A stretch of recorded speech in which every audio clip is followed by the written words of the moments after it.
शांत कीजिए। प्यारे भाई, आपके इस आतिथ्य भाव के लिए मैं आपका मशहूर हूँ, परंतु अपनी भाग्यहीनता से मजबूर हूँ। भगवान, ये आश्चर्य हो रहा है कि आपने अपना ऐसा वेश क्यों बना रखा है। प्यारे सखा, हमारी मंजली माता केकई ने हमारे पिताजी से 2 वरदान पाए थे।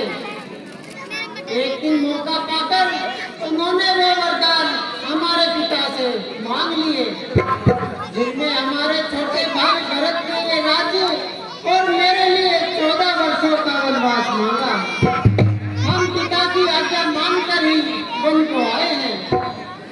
ओह, इतना अन्याय कि माता पुत्र को वनवासी बनाए। नहीं भाई, ये सब विधाता की माया है। भाग्य के आगे सभी ने सर झुकाया है।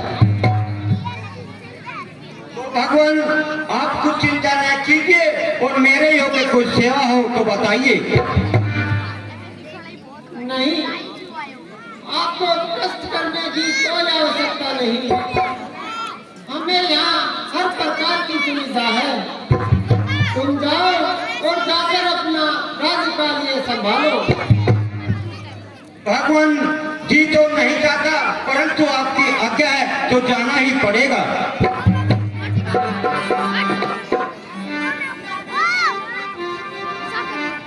दूध ले आओ।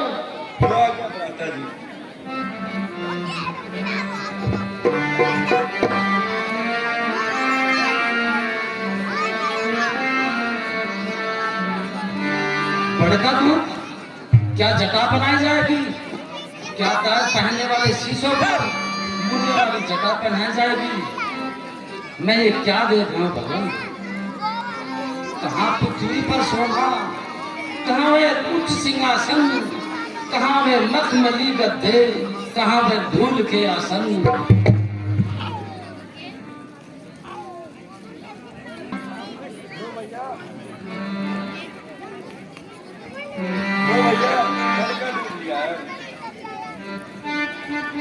लाओ।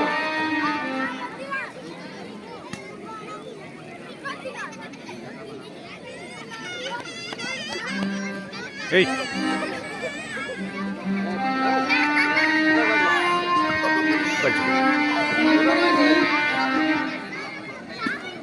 आप वापिस लौट जाइए और पिताजी की धीर बंधाइए। भगवान, मैं आपसे एक विनती करता हूँ, आशा है आप उसे मंजूर करेंगे। हाँ हाँ, आप बुजुर्ग हैं, हो सकता है कोई नेक सम्मति ही प्रदान करेंगे।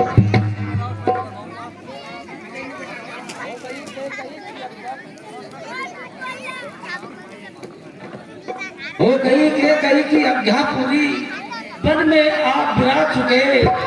मधुरे हृदय गगन के वरदानों के जन गाजा चुके।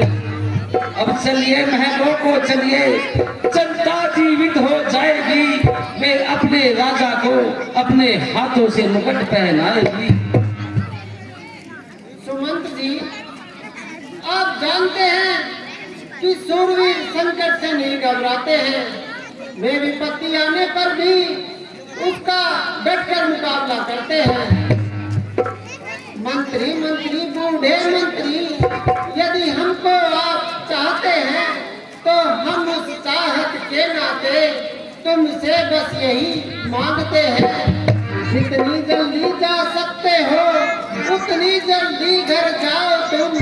14 वर्षों के लिए तात इस राघव को बिसराओ तुम।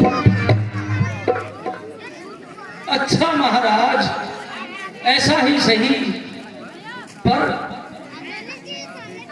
मैं इन सीता बेटी को वन में रोते देख नहीं सकता।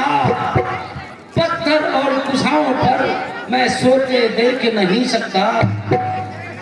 इसीलिए इन्हीं को लौटा कर कुछ प्राण दीजिए कौशल को। अगर ये भी वन की ओर गई तो मरा समझिए कौशल को। नहीं पिता समान मंत्री जी, नहीं। ऐसे सोने की चमक कभी सोने से अलग नहीं होती, चरणों की रेखा चरणों के धोने से अलग नहीं होती। मंत्री जी, इस प्रकार मैं भी अपने स्वामी को छोड़कर अलग नहीं हो सकती। बेटी सीता, अगर तू नहीं जाएगी तो महाराज को मैं क्या बताऊंगा। ए लखनलाल जी, आप ही मेरे साथ चलिए, जिससे महाराज को कुछ संतोष मिले। मंत्री जी, जिस राजा के राज्य में न्याय नहीं, वहां भला कौन जाए। आप ऐसा करना, कह देना कि कई माता से अब घी के दिए जलाएगी, हम काटे देशों निकल गए, इस कंटक राज चलाएगी। उस नगरी का, उस राजा का भला कौन सम्मान करे, तो आप रहे निज महलों में, वन गमन करे संतान करे। उस जगह हमारे जीवन का फिर कैसे क्या गुजारा हो, जिस जगह भेद हो आपस में, एक शत्रु एक प्यारा हो। जिस राज्य का राजा भरत था के कई शीलवंती माता, उस राज्य का नाम देते ही आंखों में खून उतर आता। आप तुम जाकर यूं ही कह देना, जो हमने कदम सुनाए हैं अब वापिस लौट नहीं सकते, उस राज से हम बरस पाए हैं। नहीं मंत्री जी, लक्ष्मण अभी नादान है, इस बातों का इनको भला क्या ज्ञान है।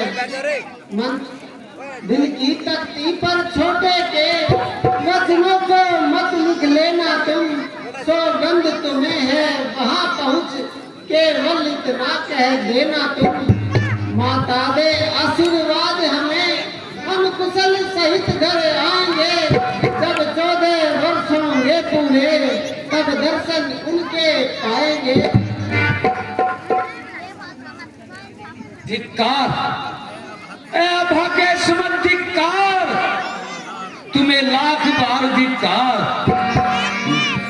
कान सुन रहे हैं, मेरा हृदय मनन कर रहा, बुद्धि सोच रही है, किंतु उपाय कुछ नहीं सोच रहा। क्या करूं हे विधाता, ऐसे विकट संकट में क्या करूं। हृदय तड़प उठा मेरा, चलने लगी छाती मेरी, हाय किसे घटे ना से पहले मौत आजाद मेरी।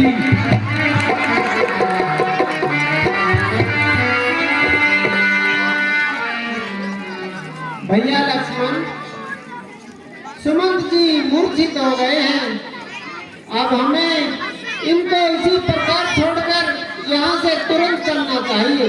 जो आज्ञा भ्राता जी।